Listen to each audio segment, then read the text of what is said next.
Hey Mike, just started my cut. I have a lot of fat around my waist. Just wondering, any tips on getting rid of them?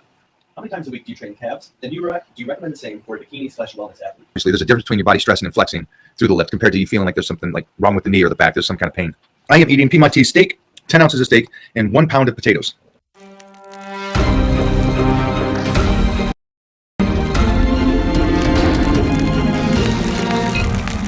With some good mornings, which has been extremely neglected. So we got to do that. Hello, boys and girls. And it is that time again, mealtime. It's the fun thing about off season is you usually always just a little something in between your meals.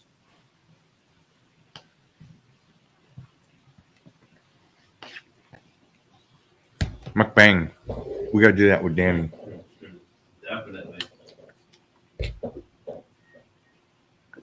Before we flip it and get too deep into this prep. Mukbang, right? Mukbang. Well, you can eat. Mm-hmm. Sorry about that today, guys. I am eating Piedmontese steak, 10 ounces of steak, and 1 pound of potatoes.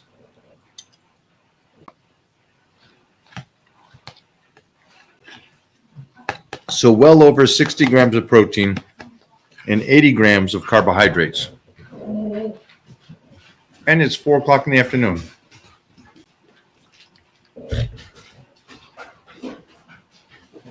Fifth meal of the day. Let Jeffrey ask the questions here. Jeffrey's going to give me those heads up for anybody that's thinking about starting prep. So I started prep the other day, and so we're into this.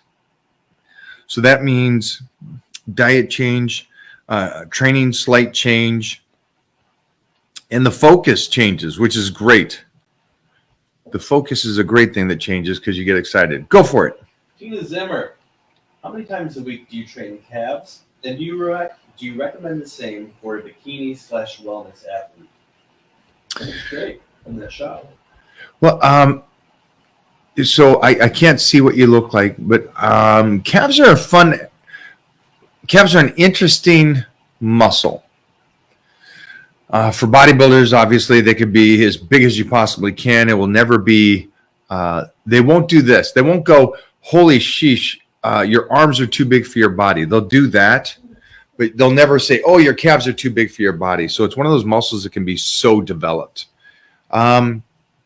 And one thing that I noticed is that for girls, man, it is all about those girls' legs and calves. And so again, if you don't have calves, I definitely recommend training it more frequently because of the type of muscle it is so dense.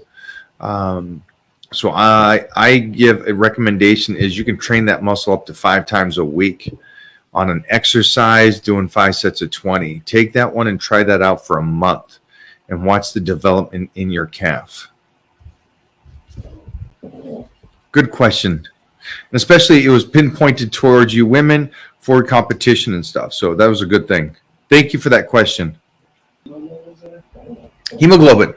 I'm assuming that's what he's trying to say. Yeah, I would recommend making sure that you talk to a professional, find out what's going on. Is it your proteins or the breakdown of your proteins? Are you working out too much? You overtrained? Any of those kind of things. Dehydrated.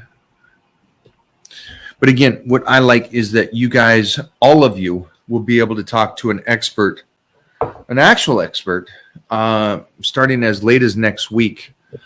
So that is great news for you guys because that's what I really want you guys doing is make sure the nutrition's on point, make sure your training is good, make sure that your health is good. And if you do have those kind of questions about your blood markers, you got to talk to somebody that's a professional in the field. Seriously respected. That's what I want for you guys. So we trained today. We trained yesterday 2 body parts a day. You guys know that we're doing power bodybuilding. So we trained 2 body parts yesterday. Today was fun. Got some deadlifts. Did you see the live? If you did, then you could see things got a little passionate. Passionate's a good word. Things got a little passionate. but it also is going to be a great video, I think, at the end of the day, because it will also teach you, especially for me right now, because I am number based right now. As long as my numbers go to the position that I need them to go, then I know that these next 4 weeks are right, and I'm putting on that muscle. Calories are great and easy to follow, precise. And what I'm speaking about is just knowing that what your weeks have to march up to. But we saw somebody that is not number based right now. Okay, I was going to ask that. Yeah, so I'm number based. So I need to get these numbers that I'm going into the workout, or at least close to, or see where I am and then adjust from there. But if you going into the workout like somebody that joined us today, and it wasn't, I don't think he had a number in his mind, right? When he came in. Maybe an expectation? I don't even think that. Okay. The only reason I say that is because I think when he saw the rest of the people lifting and he saw what they were doing, now The bar was set?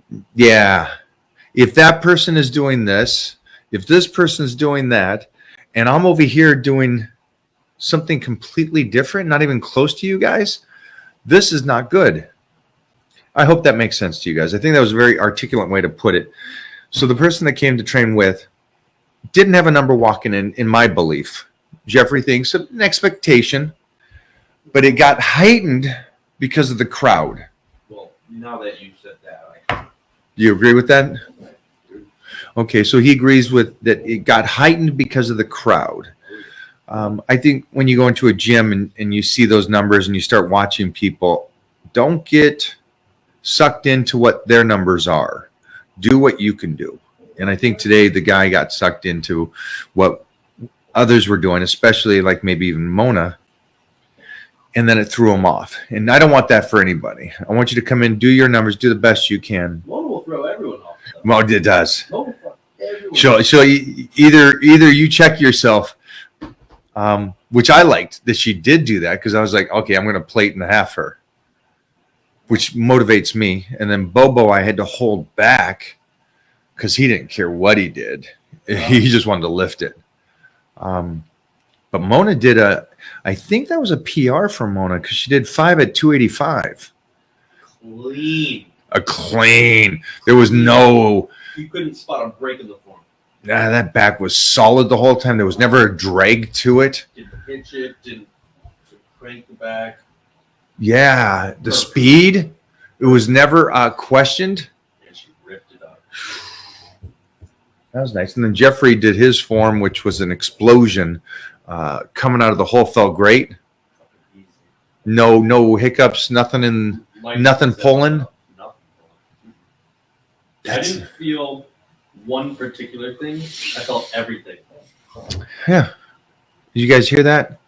So we're just talking about deadlifts and if you're feeling like something in the back or in the legs or anything like that. And Jeff was saying he felt nothing hiccup, but he felt his whole body stressing, which you should. I mean, obviously, there's a difference between your body stressing and flexing through the lift compared to you feeling like there's something like wrong with the knee or the back. There's some kind of pain. Same thing. This is a thing. Okay. My brother wants to go to the gym. He's 49 years old. He thinks he's too old to go there. I want to convince him. Could you give some advice? Yeah. Okay. So the question is, this is great. You got these two brothers, and one brother is trying to convince his 49-year-old brother to go to the gym. But the 49-year-old sounds like it's like, what's the point? I'm 49. I'm past my prime. And again, for you guys, if you do any kind of in-depth studies or reading, you'll find that there's guys that don't start lifting until their 50s or 55 that make tremendous progress for themselves. And one I always go back to, because it's an easy one to find, is Chris Duffin's training partner, who started lifting at 54 and is now the Masters champion. And he's, I think, close to 65, 70. So imagine that. Imagine where he is now. So like anything, you can always get better. Here's my piece of advice. You do need to talk to him and go, if he's 73. I love that. 73. And his bone density is now better at 73 than it was at 50. So I know that his study they did on this guy. So again, if you heard me, the guy is now 73 and he started lifting when he was about 54, right around that range. And now he's the Masters champion. 74. Good age, great age. He's living his true life. And then for your brother, I would say this, man. The alternative of not going to the gym is just deterioration. So, I mean, you got one way to go or another way. For anybody that's here, you got one way to go or another. So if you're going to be doing this, you've got to be consistent. You've got to stay with it, but you've got to start. You've got to start regardless of what your age is. And you can get better at any age. You will get better. You're going to the gym, or you're going to get worse if you don't go. So keep that in mind. Do you enjoy banded barbell exercises, or do you find them effective? I get a better mind-to-muscle connection. I like banded. I do not find that I get a better connection. It's just a different kind of movement, because if you're going to use a band for a deadlift, maybe the bottom is easier and the top is heavier because you've loaded it up and there's a band on it. They're fun, though. They're fun, and it's great implement in for power. Like we just did some squats the other day, and we did partials, and so that's a great one with partials and bands. You really load it up to overload that top position. Hey, Mike, just started my cut. A whole lot of fat around my waist. Just wondering, any tips on getting rid of them?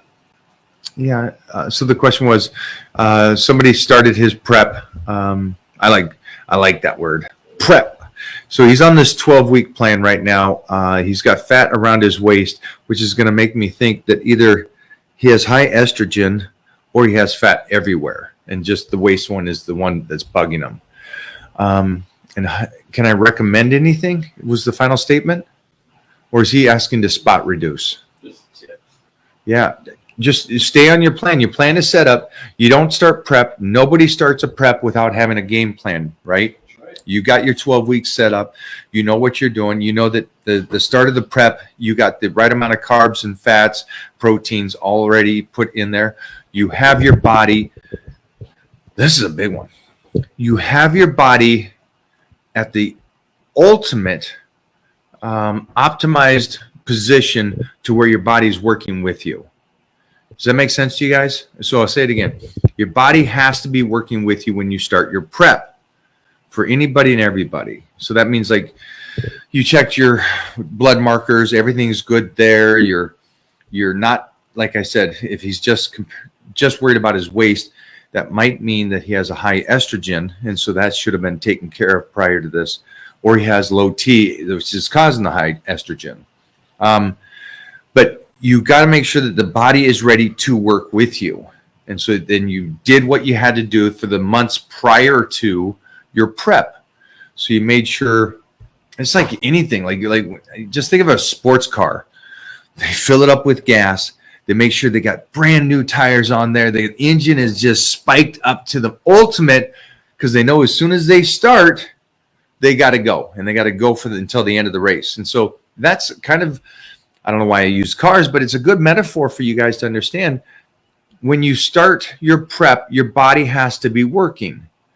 And how do you know your body's working? Well, you know that it is because you're eating carbohydrates. You're not gaining any weight. Your body's using them. You're taking in a good amount of protein because your strength has gone up this last couple months. You're sleeping well. You're taking your supplementation.